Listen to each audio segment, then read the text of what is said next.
Hello folks, and welcome back to the channel.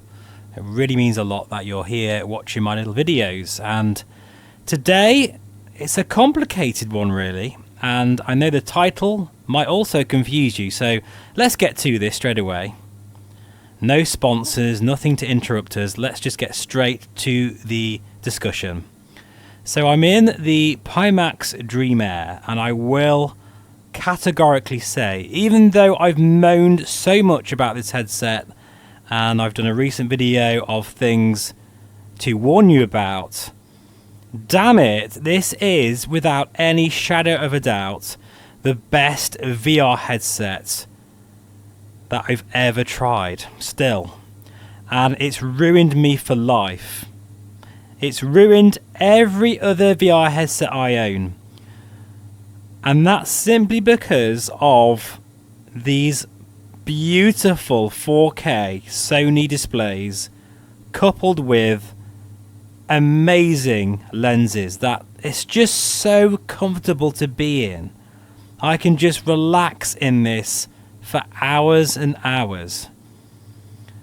But it is a complicated situation because even though I absolutely adore the visuals of this headset, there's no getting away from the fact that Pimax are Pimax, and they are a bit of a mess at times, to say the least, with their over-promising, under-delivering, moving back shipment dates, having really bad quality control issues. There's been people on my Discord with broken Dream Airs already, although I'm glad to say I've helped out where I can. This is unacceptable for a £2,000 plus headset. Oh wow, look at that. However, that really does give me a good segue into what I was going to say next, and that is the visuals in the Dream Air. Well, they're not £2,000 worth of visuals. They're actually more than £2,000. I would say you'd have to go a lot higher in price to get anything anywhere close to this from any other manufacturer. I think one of the reasons why Pimax are struggling so much, because all the money, everything that you're paying is down to those optics and displays. They are so expensive to buy, and it shows, because there is no other display out there that looks anywhere close to this. It's not just the raw resolution, it's not just the fact that this micro OLED display is really bright but also inky black, or the fact that the quality of the display itself, as I look at the sky, is absolutely perfect. It's because it's paired with a fantastic optical design. These pancake lenses are absolutely beautiful. And funny enough, I've just been trying the Apple Vision Pro today. I did a demo. I was very lucky to be in it for nearly an hour. And as soon as I got back home, I went into this, and I am blown away with how good this looks. Even the lenses are so close, so comparable to that headset. Now, of course, that's a £3,600 headset that does mixed reality and hand tracking as well. But the core experience of any VR headset, especially for what I do, look at this as it's going really red now as the sun is just catching these clouds perfectly. Look at that. This is a perfect example. The colours, each and every single colour is absolutely the best it possibly can be. And I cannot rave about this enough. It's just, I am concerned. I'm worried, because if this headset breaks, and I'm thinking about this from a consumer point of view, if you buy this and you're that in love with it like I am, which you will be, you definitely will. I don't know of a single person that's tried the Dream Air and is not blown away with the display in this. But if the quality control is not in order, and eventually your headset has an issue, you're not going to want to go back into VR ever again. You're just not, because anything else after this is just subpar. So I just hope that Pimax can really get their shit together and knuckle down, because Pimax, if you're listening to this, you have built something incredibly special here. I don't often get so excited about new headsets and things these days because I've tried them all, but this is absolutely worth shouting about.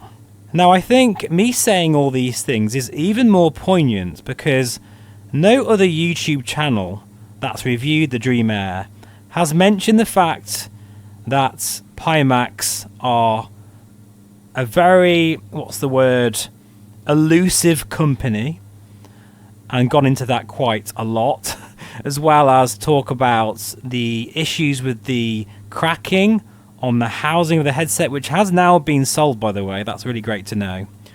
And I think the reason why it has been solved is because I've moaned about it and made it public. No one's moaned about the fact that the comfort is so awful at the box. The link box is a stupid design. All those things I have told you about. And unfortunately, all of those things are still an issue. Apart from the cracking, I think that's been fixed, thankfully. And if you look at my Dream Air, I'll just show you some video of it now. It looks quite different. I'm using an Apple Vision Pro dual knitted strap, which, let me tell you, completely transforms the headset into the most comfortable headset I've ever worn. It is a massive difference. This strap is about £100 to buy, and I can't believe the difference in comfort. Now you will need, look at this here, oh my goodness, beautiful, wow, that's just epic. This sim is just unbelievable, isn't it? It really is. But anyway, I digress. You will need a 3D printer or access to one, like a friend or someone, to print off the adapters.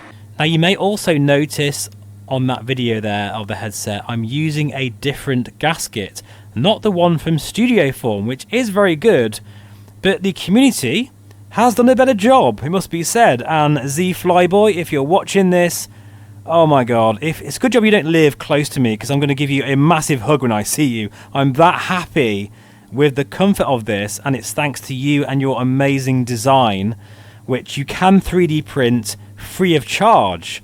I'll have a link to that in the description below. He's making me a new one, which is going to get me even closer to these lenses as well. But together, these mods, admittedly, you know, it's a bit of a sticky point. This headset is £2,000, so it should be comfortable out the box. But in fairness, there are lots of headsets out there that are twice, 3, or even 10 times more than this that are nowhere near comfortable out the box either.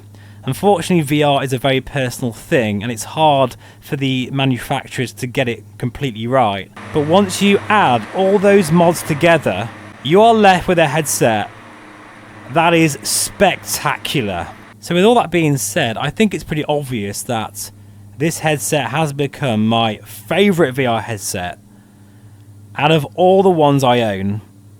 The Mega Nex has been the one that's kind of beaten everything for a good year and a half now, but it's now time for the Dream Air to take that crown, but that's only because of those modifications that I've made.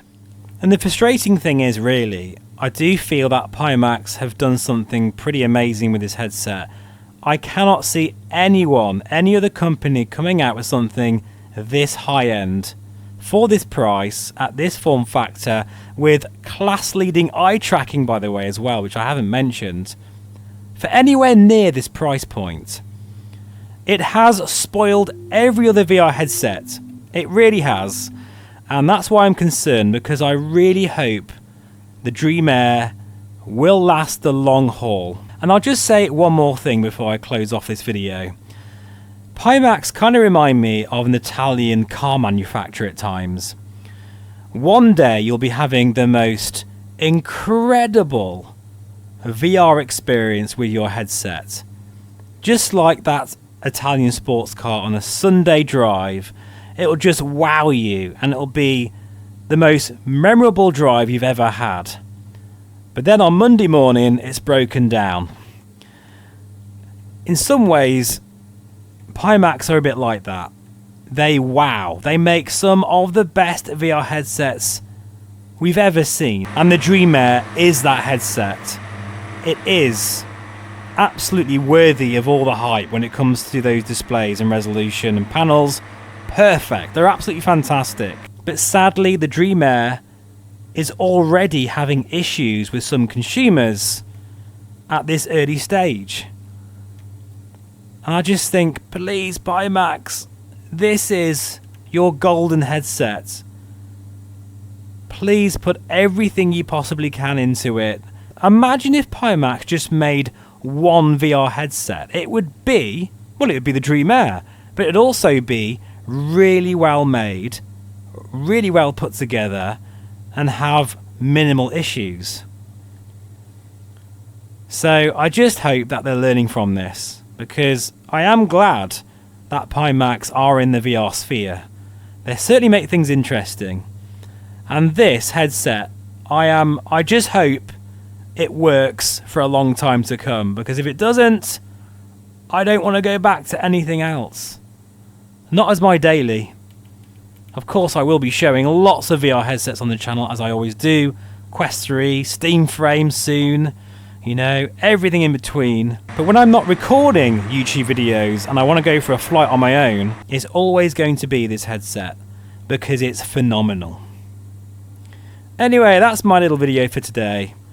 My latest thoughts on the Dream Air. And let me tell you, this new Vision Pro strap, the Jill knitted band, is an absolute winner. It's incredible. It's so comfortable. I can't believe it. I don't have any pressure points anywhere. It's so comfortable. Thanks for watching, folks. As always, please feel free to subscribe. And I'll see you again very soon. Take care, and bye for now. And in case you're wondering, the Apple Vision Pro did impress me hugely. The pass-through reminded me of the Somni VR1 in terms of quality. It was a bit heavier than I expected, funny enough. I think this knitted strap works better with the Dream Air. I did notice some warping. It was actually a bit of a warpier display than the Dream Air, interestingly. Field of view was okay, felt pretty much similar to this, maybe a bit more. I could see colour fringing. Obviously, sweet spot was very nice. Hardly any glare. I didn't see any glare in the scenes I was using. So maybe slightly less glare than the Dream Air lenses. In terms of the actual panel itself, well, I mean, you know, you're splitting hairs here, but I think the DisplayPort connection with something like this would definitely beat the Apple Vision Pro. But I mean, it's a different type of headset. But the pass-through and just some of the experiences you could do with the, you know, seeing your hands being drawn out really into a scene was just amazing. And I was really impressed with the audio of the headset as well. And just the overall build quality of that headset is another level. It really is. So yeah, a wonderful device. I just hope more people, well, I just wish more people could experience that demo, because the hand tracking and eye tracking of the Vision Pro are the best I've ever seen. So intuitive, so easy to use, just superb. Anyway, I'm definitely going now, folks, because I am down to fly for at least another couple of hours. I am enjoying this far too much. I need to stop talking so I can just get in the zone and enjoy this experience. Because flight simulation in 2026 is just the most wonderful hobby. What do you think? Take care, thanks for watching, and I'll see you again very soon. Bye bye for now.